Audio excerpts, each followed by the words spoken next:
For cheap gold, items and other boosts for Diablo 4, visit aoeah.com. Check out the link in the description, you get 3% off with the code ARIAD. Hello and welcome everybody to my ultimate Affix and trade guide. It shall give you a quick overview to the facts which attributes can roll on which items, and also to check your trade values much faster. For the affixes I have prepared some nice tables, which you can screenshot if you like. For the skill affixes S1 to S3 I got another table. S1 are the affixes that add ranks to certain skills. In the basic form, a greater affix adds +4. Fully upgraded, +8 is possible. S2 are the affixes that add ranks to all skills of a certain type, like all core skills or all basic skills. A greater affix here adds +3, upgraded to a maximum, +7 are possible. Same with the affix group S3, which only appears on amulets.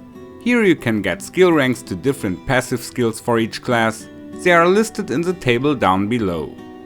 Talking about the trade values, it's about supply and demand of course, and since existing, it's all about the greater affixes. Highly in demand are items needed for popular builds, so for successful traders, it's important to know what the people play. Check the planner links of popular builds and have a look at the different item slots. I will also give a few examples at the end of this video. Of course, it's also a significant factor how often certain affixes roll. Skill affixes obviously are more rare, because they only appear on few item types, and it also feels like they roll less often. And when finally getting a skill roll, it still can hit the wrong one. So first I want to split the affixes into 4 different groups. Type 0 will be all affixes that are completely useless, because no one plays them. A greater type 0 affix can be treated like it does not exist.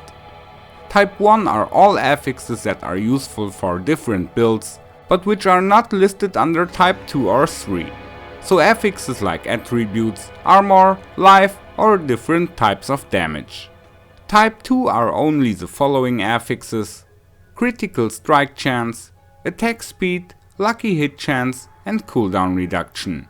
They only roll on few item slots, but are significant for many builds.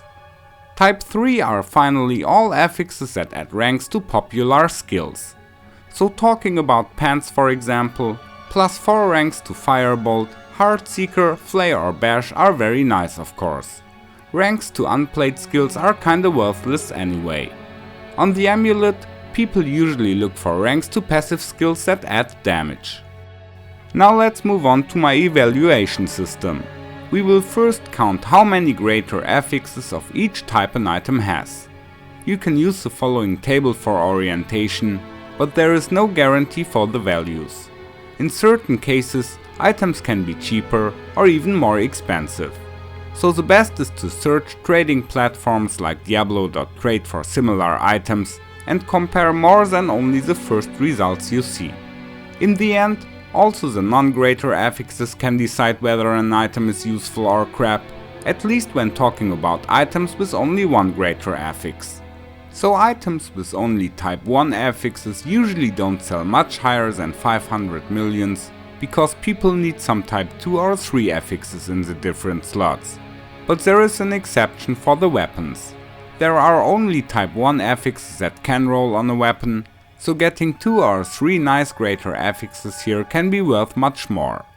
Also the weapon type is significant, so a pole arm for a barbarian with 3 greater affixes on strength, life and crit or vulnerable damage can be worth several 10 billions. If an item only has 1 greater type 2 affix, it's already worth more than 500 millions in most cases. And having 2 greater type 2 affixes, it's usually more than a billion and more. A pair of gloves with greater affixes on attack speed and crit chance easily sell for more than 10 billions. If an item has just 1 useful greater type 3 affix and also the other affixes are okay, you can already count with offers of a billion and more.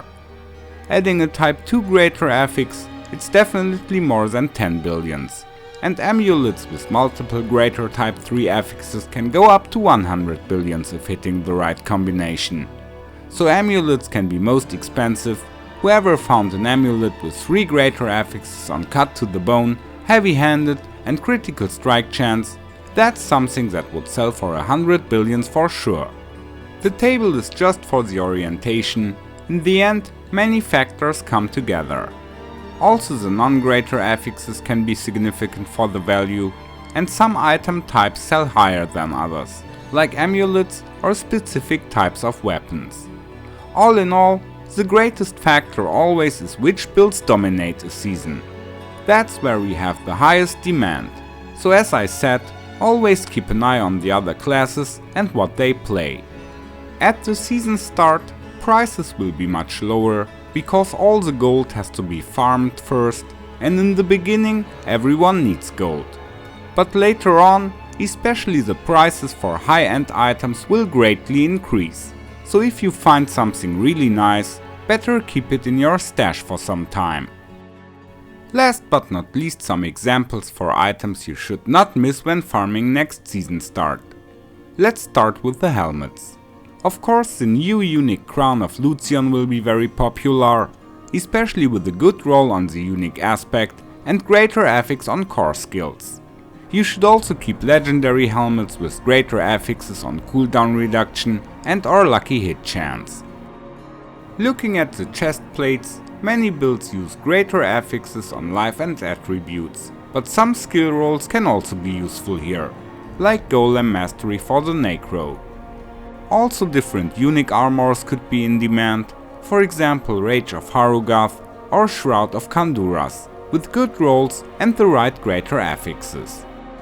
With the gloves, greater affixes on playable skills, attack speed, critical strike chance and lucky hit chance are very valuable. Looking for uniques, Pain Gorger gloves will still be interesting for some builds, especially when having 200% and greater affixes on crit chance and attack speed. But I guess the new reworked Fists of Fate will become even more interesting. Looking for pants, greater affixes for skills like Bash, Flay, Heartseeker or Firebolt will still be popular. And mages will of course look for the new Chain Lightning pants, which still will get some changes. On the shoes, a greater affix on movement speed is always nice to have, and in some cases, different skill ranks can make sense too. Also keep nice rolled Jan's Blessing or Flicker Steps with greater affixes. Close damage reduction is most valuable here. On the amulet, most builds want to have some passive skills that multiplicatively increase damage, like heavy-handed or cut to the bone on the Barb, exploit and malice on the rogue, inner flames and hoarfrost on the mage, hellbent commander for summoning necros, and defiance or natural disaster on the druid. These are just some examples. There are even more useful ones that might be used on several builds. So for the first, keep all amulets with greater skill affixes. Also critical strike chance, attack speed and lucky hit chance can be valuable in addition. Same 3 greater affixes are also nice to have on rings, but many builds also like vulnerable or crit damage as well. Talking about uniques, Tal Rashas and the new druid ring Björnfang might become very valuable, of course when having good rolls and greater affixes. Finally, in most cases people look for weapons with attributes, life and a certain damage affix. Here some weapon types are more rare, because only few classes can drop them. A polearm for example can only be dropped and used by a Barb. But remember that the season update will bring some changes here, as they reworked the item type affixes and the class restrictions. I hope you are also looking forward to the new Diablo 4 season. I say goodbye, take care and may the loot be with you. Follow me. Thanks. Goodbye.